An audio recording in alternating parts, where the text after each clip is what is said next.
Hi, Steve. So it's great to be back in my hometown after about 30 years, and I'm a first-time speaker, so bear with me. So in Liverpool, where I've been for the last 30 years, we have a reasonably successful and progressive football team. And also our LDC is trying to be as progressive as we can. We've got a co-opted FD, young practitioner, and also quite a few young females, one of which actually applied to be on this committee where there's 56 places for the long-term planning of NHS dentistry. And we were disappointed that she was rejected along with every other dentist that applied to be part of the long-term NHS plan. So really, is dentistry part of the NHS or not? It seems that when NHS England wants it to be part of the NHS, it is. And when they don't really care about us, we're just something different, we're separate. There's been some success with things like the sugar tax in the past, which is great, but of course none of that money comes back to dentistry, and it's got nothing to do with caries. It was all from the medic's point of view, dealing with diabetes and obesity. But with 40,000 general anaesthetics being the number one cause for children to go into hospital to have an operation, to have their rotten teeth out, you'd have thought that there would be some place in the future planning of the NHS for a dentist to have some input. So I'd urge you to unanimously support this motion. Thank you very much. Right, there are no other speakers to motion 10, so this is only for English LDCs. Those in favour, please raise your cards. Thank you very much. Those against? Any abstentions? Motion 10 is carried. Thank you. Right, we have the count-in for motion 9. This was Brenton Harrow LDC. Motion 9, Hetal, has been carried. Okay. Next, motion 11, Nick Stoles, Norfolk LDC. While we're talking about football teams, I'm pleased to say that Norwich City are in the Premier League for the next season. So are the Villa. Oh, it's deteriorating, isn't it, VJ? It's going... Seriously, conference, I think we'd all agree that the orthodontic procurement we're witnessing across England has been a great success. Hey. No, of course it hasn't. It's been a car crash, and it's continuing to happen even as I speak. And we'll leave debris down the road for the next 18 months until it finally comes to a halt. So what debris lays scattered in its wake? Well, the livelihoods of businesses of some of our orthodontic colleagues whose skills we have trusted, safe in the knowledge that when we refer our patients to them, they will be well cared for. And what about the loyal staff who've supported those colleagues, now uncertain of their future employment? And the patients who in many cases are blissfully unaware that they may have an even longer delay before they can start their treatment, as yet again the waiting list is transferred to another colleague, still to be contracted. That's assuming that they can be recruited. And finally, the commissioners themselves, understaffed, under-resourced, and in many cases lacking knowledge and experience. Conference, this is world-class commissioning in action. PDS Orthodontics is the first example of a large-scale national procurement exercise in primary care dentistry since the 2006 contract began, and it must be the last. Even in the NHS long-term plan, there is a recognition of the failure of this flawed concept.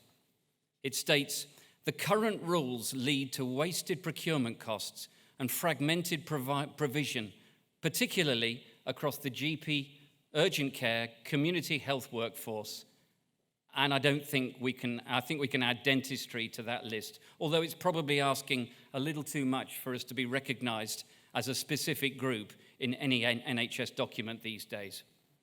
Procurement is a waste of money. It's a waste of time and bad for colleagues and patients alike. Look, it's time that we consign procurement to the bin by demanding the repealing of the specific procurement regulations in Health and Social Care Act 2012, and it needs to be done now, before any more of our colleagues are irreparably damaged by this nonsense. Conference, I urge you to support this motion.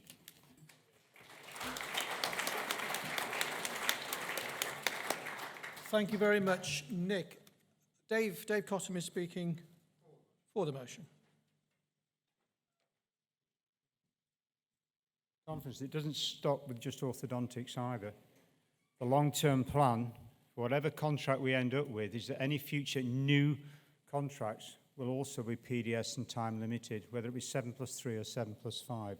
That will further destabilise the provision of NHS dentistry. And I urge you to vote for this motion.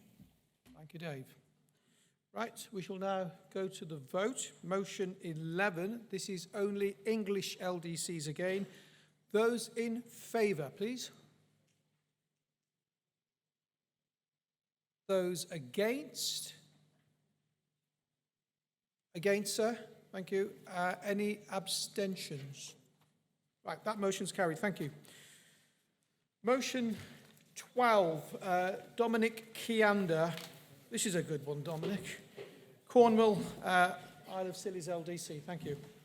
A very good afternoon, Conference, and welcome to the most important motion of the entire day. Hooray. Okie dokie, 2/3 of the motions that are before you today relate to the NHS and the way that we're treated by that. I put it to you that you have a responsibility. You have a responsibility to the people that elected you to be here. You have a responsibility to your family, to your patients, to your practices to remain financially solvent. And I include patients in there specifically because you're no good to your patients if you're bankrupt or if you're worrying about the fact that you're not going to make the repayments on your loans. Contract reform, I couldn't have planned this any better. Contract reform is going to make things worse for you, not better. Dynamic procurement with ortho has been a disaster. We all know that they've taken a 16% pay cut, and the practice values have tumbled as well. Maybe you're thinking that you're worried about your pension and you'd like to have your superannuation. Well, I think that if you ask around, you find there's some news about that as well in the pipeline. If you support this motion today, you will be supporting the community service. They absolutely need our support. You'll be supporting the hospital dental service. They absolutely need our support. Practices are suffering clawback, and we have a limited number of options. We're not lucky to have resilient French dentists who'll argue the toss. But if we can at least put the arrow in the quiver of our negotiators, that access could be pulled, that they do have the support of the profession for us all to go private. It's one more negotiating tool. I'd like to finish by asking you not to be like frogs in a pan. Frogs in a pan, you turn the temperature up a degree at the time, and they get boiled. We're getting boiled as a profession. I ask you, please, support this motion. Thank you very much. Right, so we have a speaker to the motion, Mr. Stoles, who is speaking against the motion. While I quite like the sentiment of this, the concern I have is that a practice that's in a very high needs area and can't attract anybody at NHS patients on an exempt basis could well go bankrupt. So I would urge you to vote against this in principle. Thank you, Nick. Right, there are no other speakers, so we will take a vote. This is a UK-wide motion. Motion 12. Those in favour, please. Those in favour is okay. Right. Those against. Any abstentions? Sorry, Dominic. Defeated. Okay. Right. Never mind. I did ask for controversial motions, so thank you, Dominic. Right. Okay. Next, we have from Devon LDC, Timothy Hodges, please, Tim. Thank you. Good afternoon, Conference. Fairly self-explanatory one, really, and there's not much for me to add to this. Every year, the patient charges go up by 5%. We get a 1% increase each year. It's ridiculous that the government profits from this tax whilst the patients and dentists lose out. The situation's getting worse every year, and it's just got to stop. The NHS was originally set up to be free at the point of contact. Obviously, we're never going to go back to that. But the current situation just can't continue. Please support this motion. Thank you very much. Right. Philip Martin, you're speaking to this motion. We're not sure if you're speaking for. You're speaking for. Thank you. Speaking for the motion. I've been in this situation for 4 years now. My UDA rate at the practice has been less than the Band 1 charge for all of that time, and I have spoken about this at conference before. Every year it gets harder to manage that practice. The gap gets bigger. It decreases the money we've got to spend to maintain standards. Okay, we're doing that, but only at my personal expense. Without a wife with a good income, I'd have given up on the practice long ago. I'd have given up on dentistry long ago. It's the only thing that allows me to continue. But the really annoying thing, the two nearest practices to me are getting £5 a UDA more than I am, and they're treating the same patients that I am. Why? This is not acceptable, and eventually something's got to give for practitioners. Please support this motion. Thank you very much. Right, we have Eddie Crouch next from Birmingham LDC. Are you speaking for the motion? Thank you, Eddie. Yeah, I'd just like to say that in our area, the LDC across, well, actually not just Birmingham LDC, the whole of the West Midlands LDCs, petitioned NHS England to actually look at UDA values in the last couple of years, and for a very short period of time, they actually did raise the UDA level above the patient's charge. And from my understanding, they got severely reprimanded for it. And in fact, one of the people higher up the food chain actually was removed and moved on to something else. So this is going to be very much resisted by NHS England, but support the motion. Thank you, Eddie. Right, no other speakers, so we shall go to a vote. Motion number 13. Those in favour, please. Those against? Any there is one against. Sorry, one against. Any abstentions? The motion is carried. Thank you. Next, motion 14, North Tyne LDC. Mike Hales, please. Good afternoon, boys and girls. Another first-timer here. So continuing on with the current thread of financial viability in practice, I would like to ask that conference demands that, as recently in Wales for the contract reform pilots, all English UDA values below the national average are brought up to a minimum amount of £25 to safeguard ongoing quality of care in NHS GDS practice. The steady decline in primary care practice income in relation to practice costs since the inception of the so-called new contract is suggesting that the future for practices with lower UDA values is becoming less viable. The effect of the recent 5% increases in patient charges, which is set to be ongoing for the foreseeable future, is leading to a perfect storm for many of us, and the future in primary care is not sustainable.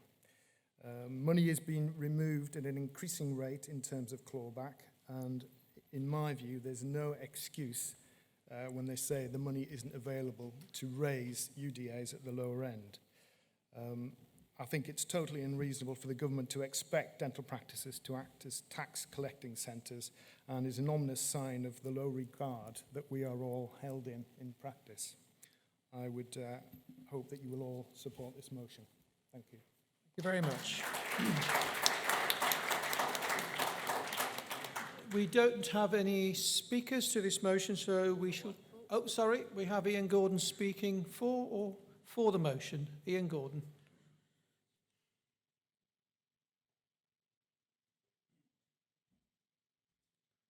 If you could just indulge me with a bit of simple maths, which I tried with our NHS commissioners. It's taken the 3 meetings, I think, to understand it. But if you've got a £500,000 contract and 25,000 UDAs to deliver, that's £20 a UDA. If you've got a £500,000 contract and 25,000 UDAs to deliver, have I got it wrong? That's £20 a UDA. If it's 20,000 UDAs, it's £25 a UDA. So the simple thing is, if you've got a practice delivering 20,000 UDAs on £20 a UDA, you don't need to give them any more money. You merely need to tell them that their target remains at 20,000. They don't lose access. It's exactly the same maths. They're not losing any access. It doesn't cost any more money, but their UDA value automatically becomes £25. So for a lot of these practices that are underperforming, they're only underperforming by virtue of having so many UDAs to do for the same contract value that a practice with a higher UDA value would suddenly be a performing contract. I know I've explained that really badly, so I'm sorry, but if you can work that out, you're doing better than me. Thank you very much, Ian. Right, okay. Right. Okay, we'll take a vote now, please. This is, thank you, motion number 14. Motion 14, those in favour, please. Fine, thank you. And those against? Any abstentions? Thank you very much. That motion is carried. Thank you. Motion 15, Jason Wong, Lincolnshire LDC. Good afternoon, conference. Last year, Roger Bass presented this motion on behalf of Lincolnshire LDC. He explained how the practice he worked at was part of contract reform, and he was making a plea on behalf of those practices that had historically low UDA rate. What he didn't mention at the time was that he'd been trying to make these arguments within the process and was told categorically that it's the BDA in particular and the profession that does not support equalisation so that people are paid the same for doing the same job. He didn't believe this at the time, and within our LDC, we weren't aware that this was policy. So now I realise this motion was defeated last year. Lincolnshire LDC absolutely adamant and convinced that this is the right thing to do and have asked me to bring this back to you. I do mention that you're a rough crowd, but they felt it was important enough to bring this back to you. So overall, it's about fairness and equity. Since conference last year, there's been another increase, a bit small increase to the fees, but it still had the effect of increasing the inequality. I recall the debate last year that talked about people who were going on about historical activity, test period, reasons why they shouldn't be asking this, and about weighting. You can't have weighting without actually having equalisation, so that's an oxymoron in itself. Minimum UDA rate is simply not enough. What I'm trying to say is historic values are simply irrelevant, and that may be hard for those in the room with a higher UDA rate to accept, but that is the case. We're expected to deliver a certain level, so it's only fair that people are remunerated the same. That means we simply can't have people in the same practice, same town, same city, with different rates for doing the same job. The time when this test period was coming in was a very different time. Clinical notes were a one-line job. The GCC was not at the forefront of the profession's mind. Indemnity cost was a fraction of today's costs. Practice goodwill was probably nearer 45% as opposed to over 100%. For those of you that don't know, it's October 2004, September 2005. Those of you that got FDs, they were probably about 8 years old. That summer, the Olympics was at Athens, and the pint of milk cost 35 pence. In October of that year, minimum wage had just been increased to £4.85 to £4.50, from £4.50. And George W. Bush and Tony Blair were elected to the final term of office. And in July of that year, the 7/7 bombings occurred. We've heard huge variations of UDA rates. The expectation from our regulator and commissioners are exactly the same. And finally, it would help recruitment and retention of dentists. This is the right thing to do, conference. Please try and back this motion. Thank you very much, Jason. We have two people speaking to this motion. First, Eddie Crouch, Birmingham LDC, speaking against the motion. Well, I admire the enthusiasm of bringing this back again, because I think, from my recollection, it was heavily defeated last time. And the reasons haven't changed in 12 months. The reason that your argument is that a low UDA value should be compensated by taking off money off practices with high UDA values. What we should be arguing for is actually uplifting low UDA values without equalising across the board, which will detriment people who are carrying out high needs treatment. The UDA is not a measure of what practices are delivering. This is we know it's a flawed measure, and yet we're trying to equalise something that's a flawed measure. Please reject it again. Thank you very much, Eddie. Next, we have Anthony Lipschutz speaking for the motion from Beds LDC. Hi, I remember proposing this in Harrogate many years ago, and I got shouted down. If we were French, we'd be out in the streets throwing things and burning things, because this is a disgrace.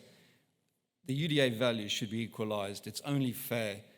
Dentists are being penalized. We're acting as tax collectors. It's not right. Vote for the motion, please. Thank you.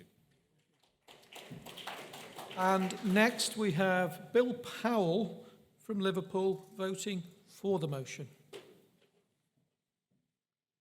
Well, I'm impressed that conference has finally agreed to a minimum rate of the Band 1 equivalent, and also now the 25% minimum, as in Wales. So let's go for agreeing an equalisation of UDA rates, which I believe would be about the £27, £28 level. The guys that have already been paid well for the last 13 years have had increases of £4 a UDA, whereas the guys on a low rate have been having about a £2 increase over the same period. A lot of the people on low rates are virtually bankrupt effectively and just supported by their own income or private practice. I think we should support this motion and go for a fair system. Thank you, Bill. Right, if there are no more speakers to this motion, we will take it to the vote. So this is conference motion. Do you want to come back? Yes, you have a minute. Yes, of course. Just going back on that, it is about fairness, and you're quite right. I was negotiating with Lincolnshire PCT at the time to have a minimum UDA rate. We would have had a much higher average UDA rate had we been able to get that implemented. That minimum UDA rate has just been breached by the patient charge revenue. So conference, please support this motion. Right. So we'll take this to the vote. This is motion number 15, England LDCs only. Those in favour, please. Those against? The motion has been defeated.